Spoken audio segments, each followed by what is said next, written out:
Herkese merhabalar. Tek Batik Bebek Örgü kanalıma hoş geldiniz. Ben Nurhan. Biliyorsunuz benim sayfamda unisex tasarım bebek yeleği vardı. Benim tasarımım olan bir yelek. Bu yelek çok beğenildi. Çok da öğrenler oldu, sağ olsunlar. İlginize buradan da ayrıca çok teşekkür etmek istiyorum. O yeleğin hırkası benden çok isteniyordu ama ben aynı zamanda siparişte yaptığım için bir türlü fırsat bulup örememiştim. Instagram'dan Nurhanca ve Sweet Baby Dilek sayfalarının sahibi arkadaşlarım hırkasını örmüşler ve o da çok beğenildi. Ve iki arkadaşım da bana dediler ki bunu sen anlatmalısın. Takipçilerini de Instagram'daki takipçilerini de hep yönlendirdiler. Benim anlatacağımı söylediler. Ben de story'imden de zaten paylaştım size. Söz verdim anlatacağım diye. Fırsat buldum ve bugünkü videomda anlatacağım inşallah. Benim öreceğim hırka 2 yaş büyüklüğünde olacak. Sweet Baby Dilek sayfasının sahibi arkadaşım Dilek de çok yardımcı oldu bana. O yüzden aslında biraz hazıra kondum gibi oldu. Bana çok yardımcı oldu. Onun da yönlendirmesiyle başladım. Nako Elite Baby ile öreceğim. Nako Elite Baby.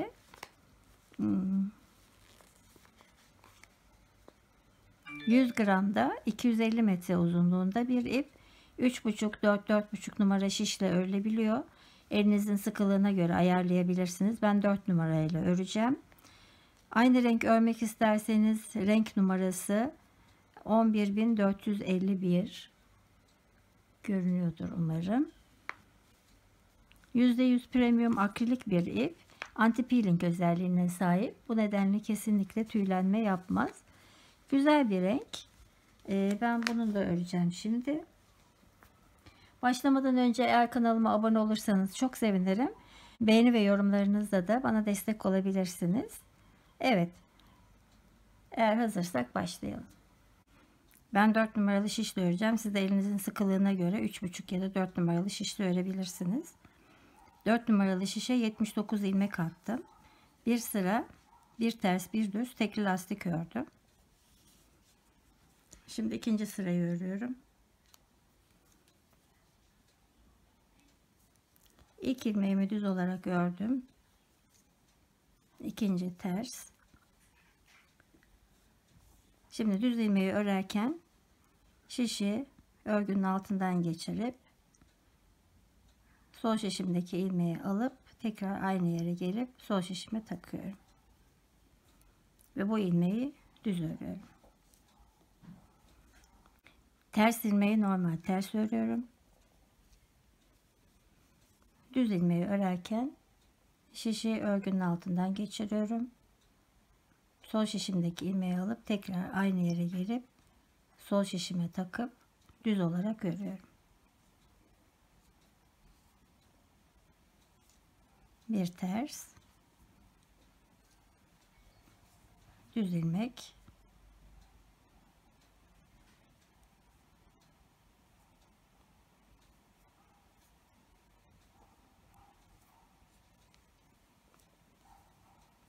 bu şekilde sıra sonuna kadar örüyorum.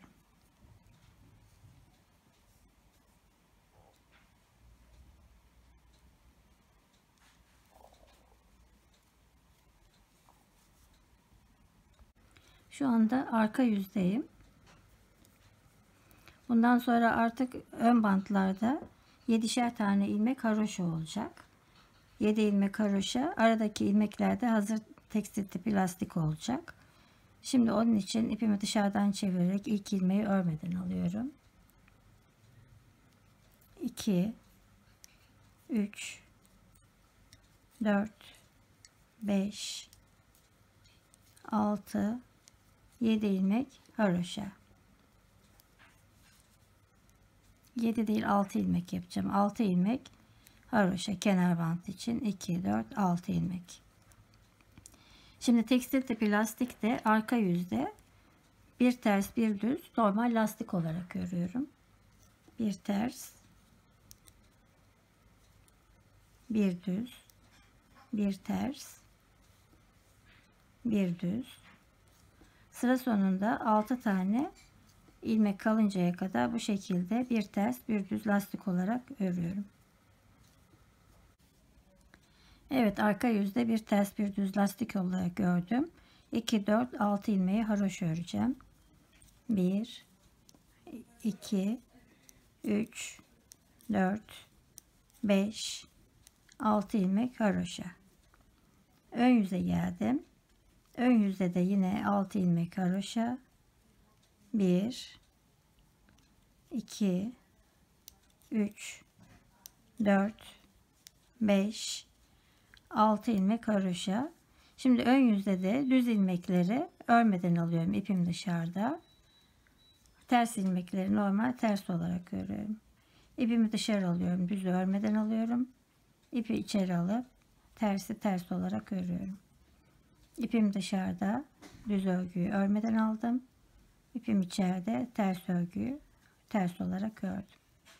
Sıra sonunda 6 ilmek kalıncaya kadar bu şekilde 6 ilmek haroşa, arka yüzde de normal bir ters bir düz lastik olarak tekstil tipi lastik öreceğim yakayı. Ve ilk iliği açarken tekrar geleceğim. Tekrar ön yüzdeyim.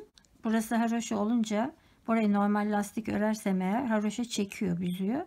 O nedenle tekstil tipi lastik yapıyorum. Eğer siz isterseniz normal lastikte yapabilirsiniz ama büzer. Tamamını lastikte yapabilirsiniz. Ben bu şekilde yaptım. Böyle güzel duruyor.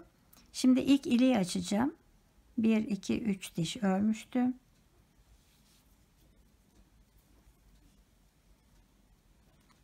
Bir, 2, 3 diş örüyor. 3 ilmek ördüm. Bir doladım. 2 ilmeği birlikte örüyorum. Ve bir tane haroşa. 2 4 6. İlk iliği açmış oldum. Şimdi yine devam ediyorum tekstil tipi lastiğe. Düzleri örmeden tersleri normal ters olarak örüyorum. Arka yüzde de normal bir ters bir düz lastik öreceğim. Bu şekilde bir iki diş daha örüp ondan sonra roba ayrımlarına geçeceğim. Aynı zamanda da yaka düşürme çalışması, yani kısa sıra çalışması yapacağım. Şimdi birkaç sıra daha örüp geliyorum. Yaka çalışması bitti. Şimdi roba ayrımını yapacağım. Roba için ön beden için 16 ilmek ayırdım. Roba artış yeri için 1 ilmek. Kol için 9. Roba artış için 1 ilmek. Arka beden 25. 1 ilmek. Kol için 9. 1 ilmek ve diğer ön beden için de 16 ilmek ayırdım. Bir de ben kısa sıra çalışması yapacağım. Onun için de şuradaki ilk ayraçtan önce 2 ilmek ayırıyorum. 2 ilmek ayırdım ve bir tane ilmek belirleyici taktım. Burada kısa sıra çalışması yapacağım. Bu tarafta da son ayraçtan sonra 2 ilmek ayırıp bir tane ayraç takıyorum. Evet, kısa sıra çalışması yaparken önce buradan baştan bu kırmızıya kadar örüp burada çalışma yapıp döneceğim. Bu kırmızıda çalışma yapıp döneceğim. Bu şekilde döne döne birkaç kez kısa sıra çalışması yapacağım. Şimdi burada 1 2 3 4 5 diş haroşa var. Ve ilk sıradan başlıyorum.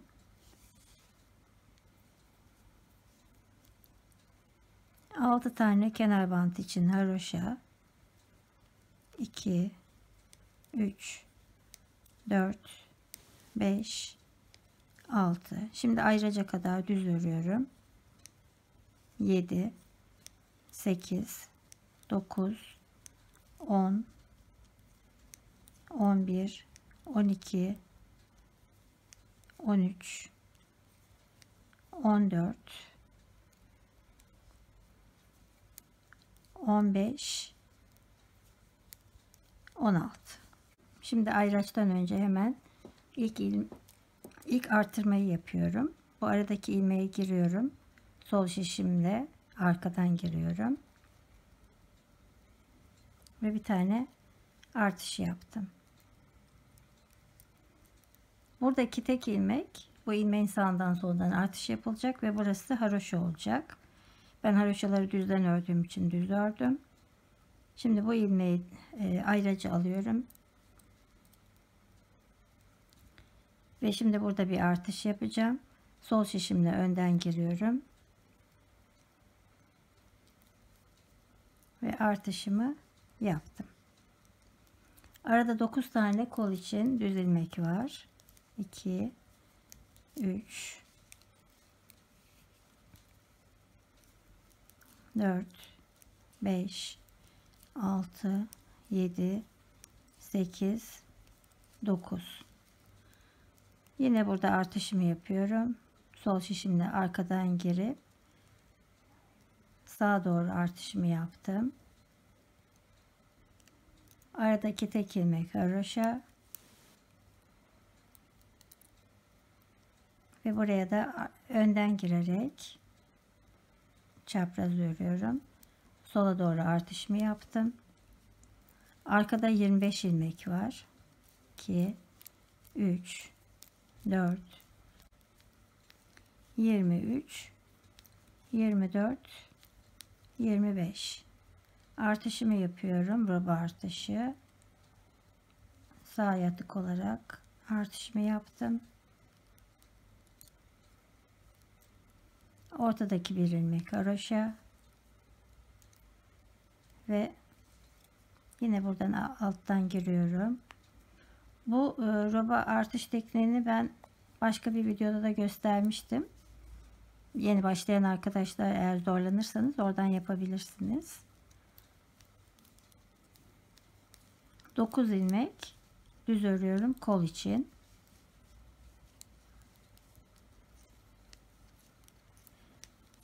Videonun açıklama kısmına buradaki roba artış tekniğinin videosunu da koyacağım. Oradan isterseniz bakabilirsiniz. Şimdi yine artış yerine geldim. Önce sol şişimle arkadan giriyorum.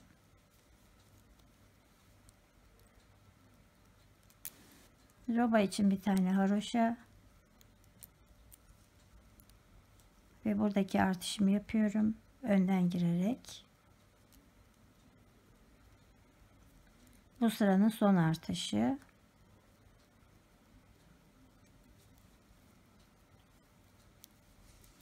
Evet, şimdi burada kısa sıra çalışması yapacağım.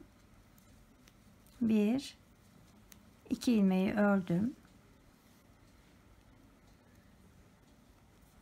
İpi kendime doğru aldım. Sıradaki ilmeği örmeden sağ şişimi aldım.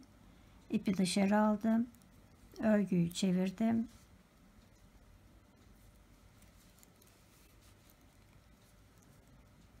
Ve bu ilmeği örmeden sağ şişime aldım. Biraz sıkılayarak ters olarak devam ediyorum. Roba artış yerine geldim. Buradaki ilmeğim haroşa olacak. Diğer ilmeklerim ters.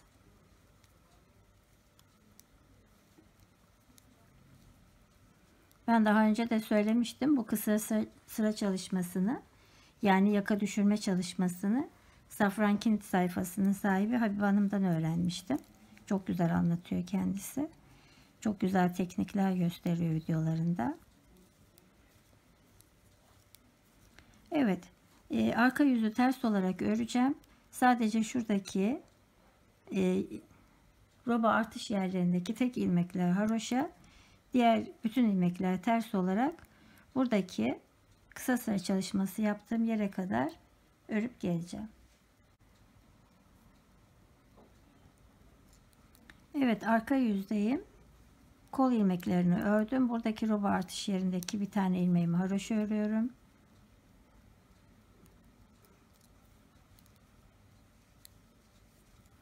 Ve diğer ilmeklerimi ters örüyorum. Şu artış yapmıştım. 1 2 ve 3 ilmek ters ördüm. Şimdi buradaki ayracı çıkartıyorum. Bu tarafın kısa sıra çalışmasına başlıyorum. Sıradaki ilmeği örmeden aldım. İpi dışarı aldım. Örgüyü çevirdim. Ve ilk ilmeği örmeden sağ şişimi alıyorum. Biraz sıklayarak ipi dışarı alıp ayraca kadar düz olarak örüyorum. Evet, şimdi burada yine artış yapacağım. Sağa doğru artışımı yaptım. Bir tane haroşa ördüm.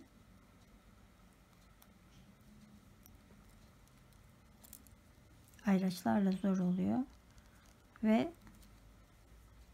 buradan önden girerek sola doğru artışımı yapıyorum. Kol ilmeklerini örüyorum düz olarak. Bu ayraçlarla örerken çok zorlanıyorum ama takmamı isteyen arkadaşlar oluyor. O şekilde daha kolay anladıklarını söylediler. O nedenle ben de ayraç takarak çalışıyorum en azından ilk sıralarda. Evet, yine geldim buraya. Artışımı yapıyorum.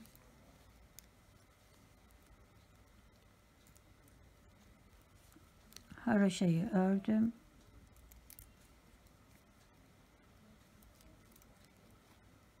Bu taraftaki artışımı da yaptım.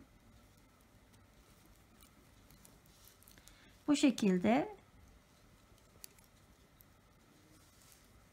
buradaki en son artışa kadar örüp geliyorum. Evet, buradaki roba artışını da yaptım. Ön bedeni örüyorum. 1 2 3 tane ördüm. Sarma yaptığım ilmeğe geldim. Şuradan sardığım ilmeği ön taraftan giriyorum. Ve soldaki şişime de ilmek alma yönünde giriyorum. Ve ikisini birlikte düz olarak ördüm. Biraz sıkıladım. 1 2 ilmek ördüm. İpi kendime doğru aldım. İlmeği örmeden aldım. İpi dışarı aldım.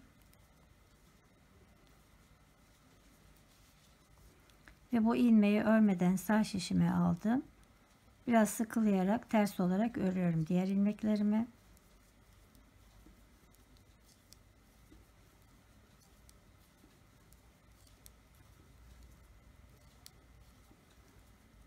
Roba ayrım yerindeki bir ilmeğimi haroşa örüyorum.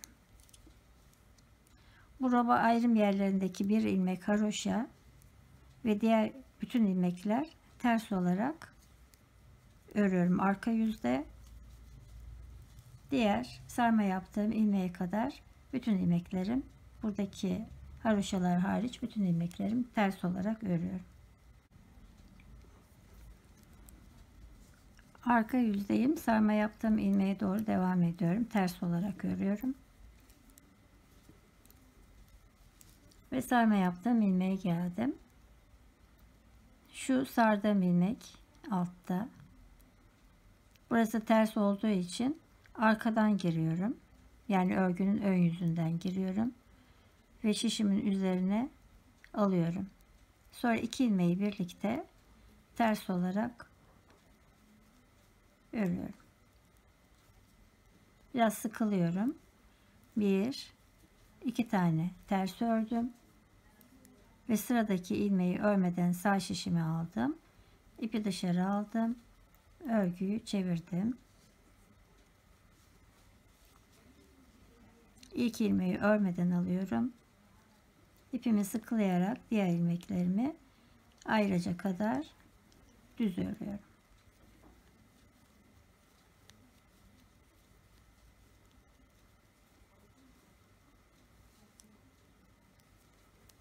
Ayraca kadar düz ördüm. Ayraca gelince buradan arkadan giriyorum. Bir tane düz ördüm. Artık ayraçları çıkaracağım. Çünkü burası haroşa olduğu için belli oluyor artık. Evet. Bunu haroşa olarak örüyorum. Bu ilmeği belirleyiciyi de çıkardım ve buraya da önden giriyorum ve bir tane düz olarak ördüm. Diğer ayraca kadar düz örüyorum.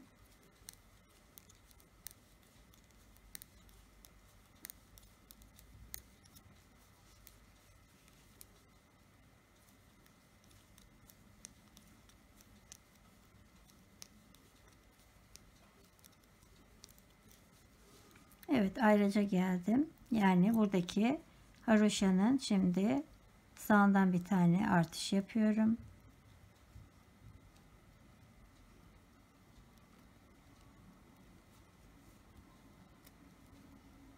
Haroşa ilmeğimi ördüm.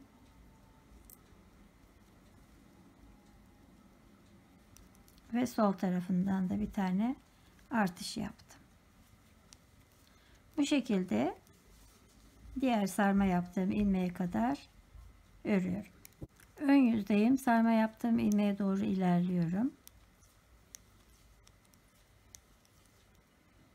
Evet, buradaki sarma yaptığım ilmeği sağ şişimle aldım. Şişimdeki ilmeği de sağ şişime aldım ve ikisini birlikte düz olarak ördüm. 1 2 ördüm. İpi kendime doğru aldım. Bir tane boş aldım. İpi dışarı aldım. Örgüyü çevirdim. Bu tarafın son kısa sıra çalışmasını yapıyorum. İlmeği örmeden aldım. İpimi sıkılayarak ters olarak diğer ilmeklerimi örüyorum.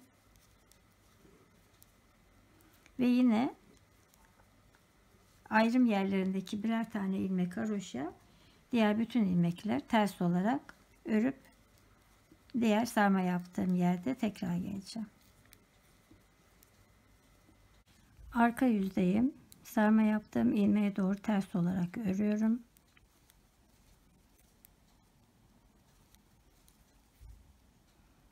Sarma yaptığım ilmeğe geldim. Arkadan giriyorum. Burası ters yüz olduğu için. Şişimin üzerine aldım. İkisini birlikte ters olarak ördüm. Biraz sıkı tutuyorum. 1 2 ilmek ters ördüm. Sıradaki ilmeği örmeden aldım. İpimi dışarı çıkardım. Örgüyü çevirdim. Ve buradaki ilmeği örmeden sağ şişime aldım. İpimi dışarı alıp düz olarak devam ediyorum. Artış yerine kadar.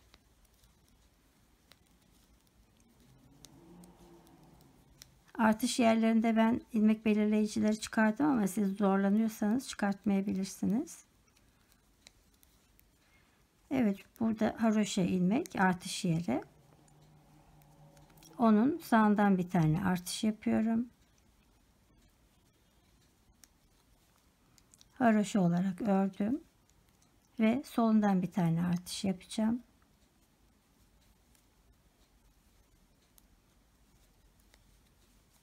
Ve düz olarak örgüye devam ediyorum. Bu tarafın kısa sıra çalışması bitti artık.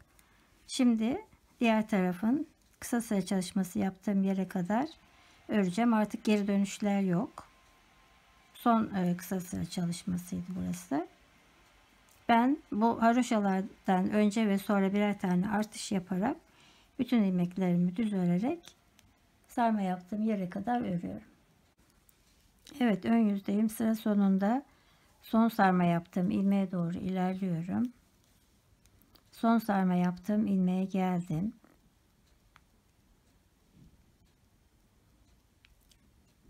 Bu şekilde önden giriyorum. Şişimdeki ilmeğe de önden giriyorum. Ve ikisini birlikte sol şişime alıp düz olarak ördüm.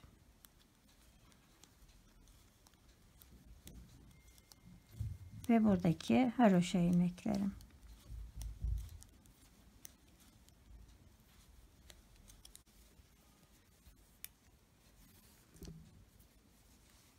Şimdi arka yüzde yine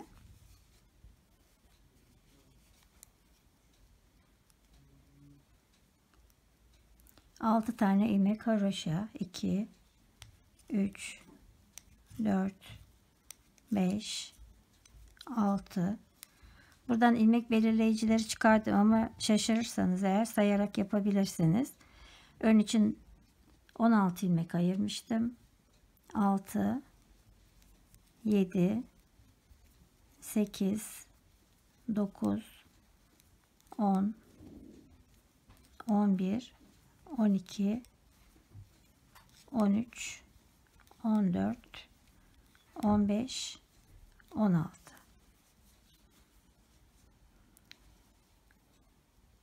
Bir, iki, üç, 4 tane artış yaptım şimdiye kadar. 1, 2, 3, 4. Bir tane haroşa örüyorum. Şimdi kol ilmeklerine geldim. Yine 4 tane artış yapmıştım. 1, 2, 3, 4. Kol için 9 ilmeğim vardı. 1, 2, 3, 4, 5, 6, 7, 8, 9 ve 4 tane de artış yapmıştım. 1, 2, 3, 4. Evet, haroşa ilmeğe geldim. Aslında görünüyor burada. Ama ben şaşırırsanız diye böyle sayarak yapabilirsiniz diye anlattım.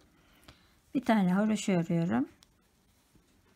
Ve yine diğer ayraç yerinde, burada haroşalar görünüyor aslında. Bir ilmek burada haroşa, diğer ilmeklerim düz. Burada bir ilmek haroşa ve buradaki sarma yaptığım ilmeğe kadar diğer bütün ilmeklerim ters olarak örüp geliyorum. Evet, arka yüzde son sarma yaptığım ilmeğe doğru ilerliyorum. Ters örüyorum.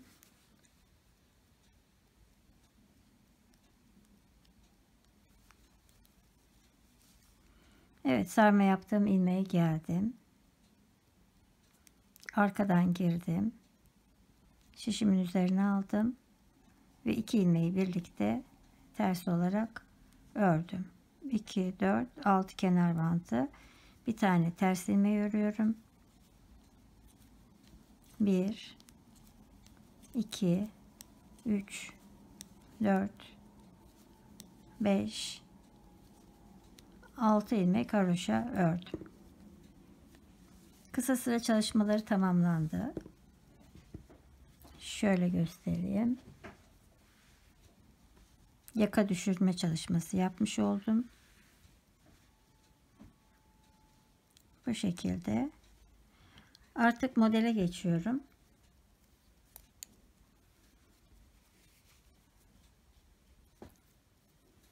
Modelde ilk haroşa ile başlanıyordu. 2 diş haroşa. Ben düz örgü olarak ördüğüm için haroşayı şimdi ön yüzde düz öreceğim.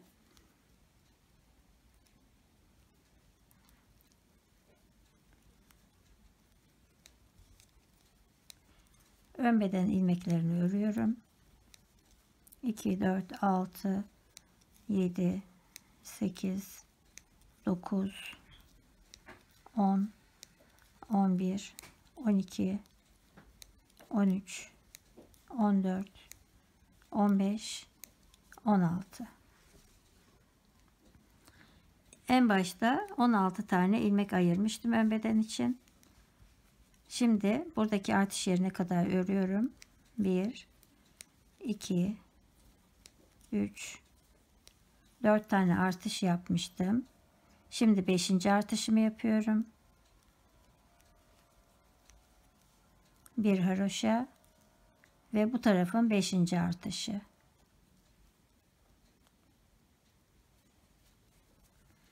Bir, 2, 3, 4, 5. 9 tane kol ilmeğini öreceğim. 4 tane örüp 5. artışımı yapacağım. Bir haroşa. Arka bedeni yine artışları yaparak devam edeceğim. Bir haroşa. Yine artışlar, kol ilmek, artışlar, ön beden öreceğim. Ve arka bedende bütün ilmekleri haroşa olarak öreceğim. Hiçbir işlem yapmadığım için orayı göstermeyeceğim. Arka bedende bütün ilmekleri haroşa örüp Tekrar geleceğim. Tekrar ön yüzdeyim. Modelin bir sıra haroşası oluşmuş oldu. Şimdi ben bu modeli yeleği anlatırken yeleğin baş tarafında modeli tek olarak anlatmıştım, videoyu hiç kesmeden. Açıklama kısmına o videonun linkini ekleyeceğim. Aynı zamanda hangi dakikadan itibaren başladığını söyleyeceğim. Bu kısma isterseniz oradan bakabilirsiniz. Şimdi bir sıra haroşa oluştu. Bir sıra daha haroşa olacak. Şimdi ön yüzdeyim. Artış yaptığım yere doğru düz olarak ilerliyorum. 16 tane ön beden haroşasını ördüm. 1 2 3 4 5 6. artış sırasındayım. 5 ilmek ördüm. 6. artışımı yapıyorum.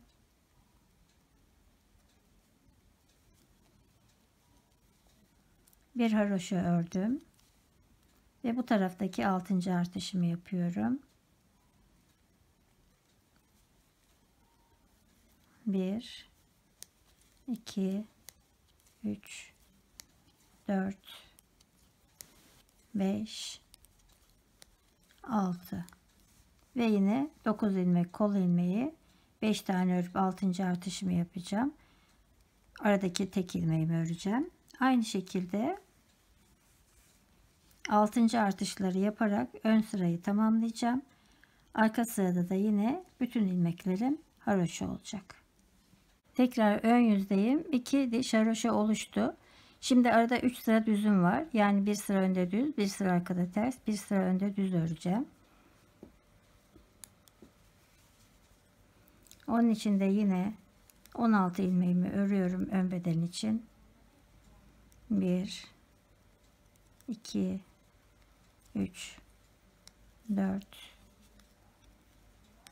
5 6 7 8 9 10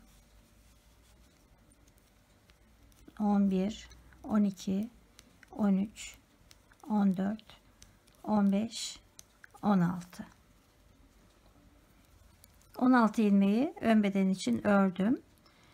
6 artış yapmıştım. 1 2 3 4 5 6 artış. Şimdi 7. artışı yapıyorum.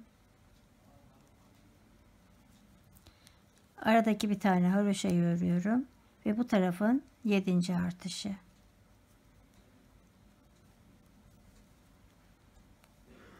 Evet, bu şekilde 7. artışları yaparak ön yüzde bütün ilmekleri düz öreceğim. Arka yüzde 6 tane kenar bantları ve birer tane bu roba artış yerlerindeki ilmekler haroşa, diğer bütün ilmekler de ters olacak. 2 diş modelin 2 diş haroşası oluştu. Aradaki 3 sıra düz sırası vardı. Ön yüzde düz, arka yüzde ters ördüm. Şimdi 3. sırayı öreceğim. 3. sırayı örerken de yine ön yüzde düz olarak öreceğim. Buradaki roba artışı haroşa.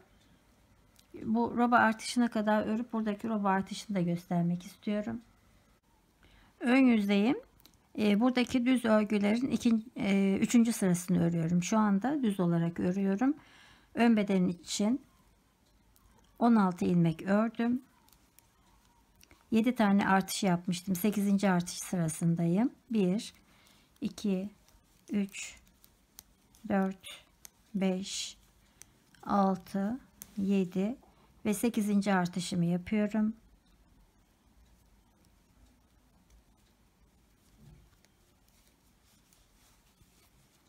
Aradaki haroşa ilmeğimi ördüm ve bu tarafın 8. artışını yapıyorum.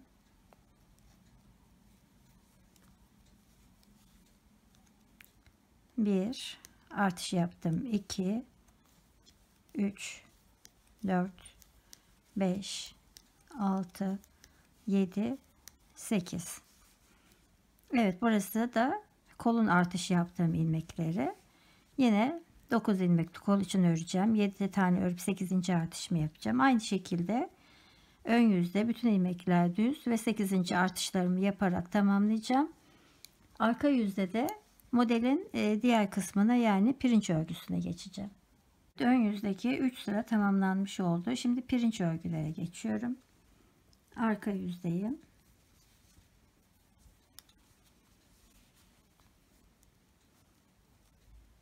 Bir, 2, 3, 4, 5, 6 tane kenar ilmeğimi ördüm.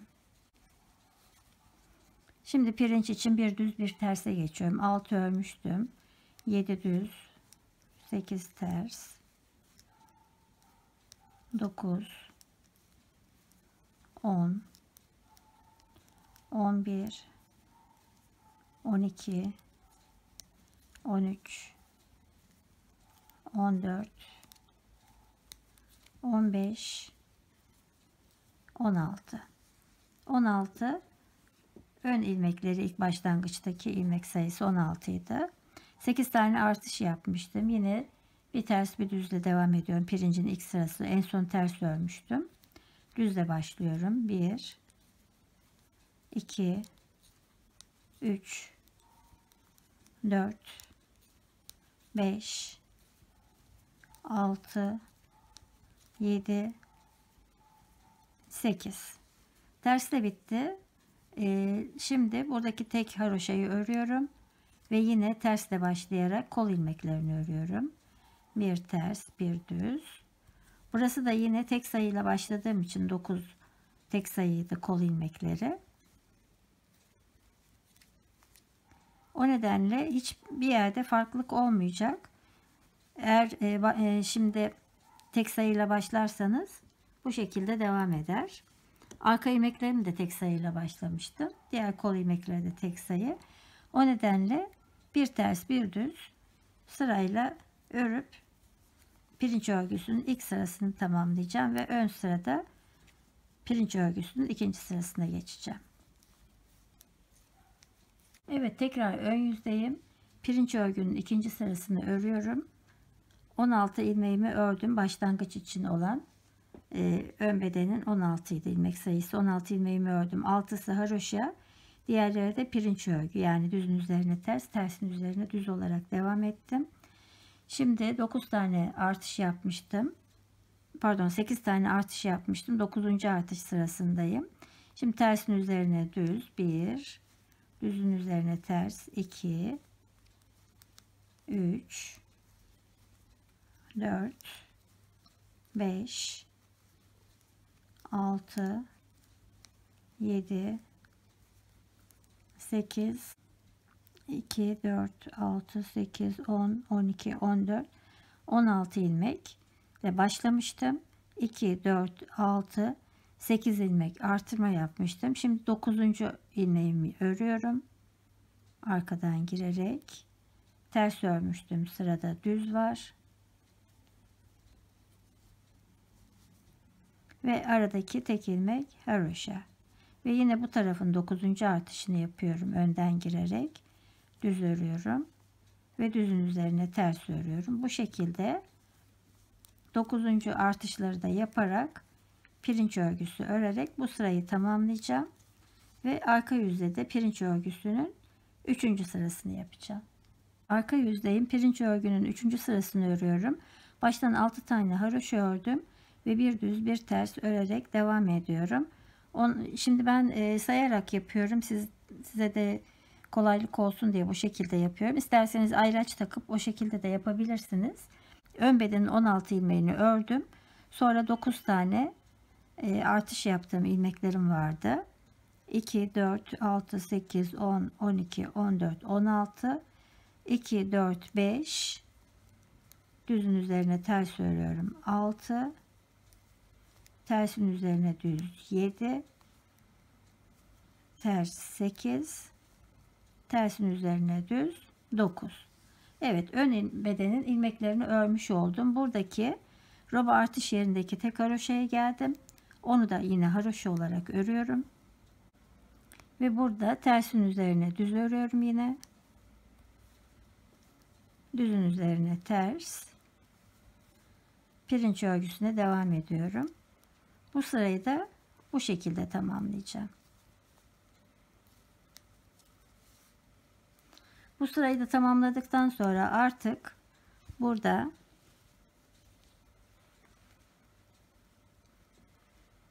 haroşa bitti. Arada 3 sıra düz örgü vardı. Pirinç örgüsünü tamamlayacağım arka yüzde. Tekrar 3 sıra düz öreceğim. Tekrar haroşaya geçeceğim. Bu şekilde zaten modeli birçoğunuz biliyor. Bilmiyorsanız da dediğim gibi açıklama kısmına modelin videosunu ekleyeceğim. Hem tersten öğrenenler için video var, onu ekleyeceğim. Hem de düzden öğrenenler için de yeleği anlatırken anlattığım bir kısım vardı. Hangi dakikadan başladığını da orada yazacağım. Oradan izleyebilirsiniz. Model hep bu şekilde tekrar edecek. Haroşa, düz örgü, pirinç, düz, haroşa hep bu şekilde devam edecek. Ben robayı tamamlayıncaya kadar böyle örüp geleceğim. Evet, roba tamamlandı. 18 defa artış yaptım. Burada da 13 diş arayla ilik açtım. Bundan sonraki ilikler hep 13 diş arayla açılacak.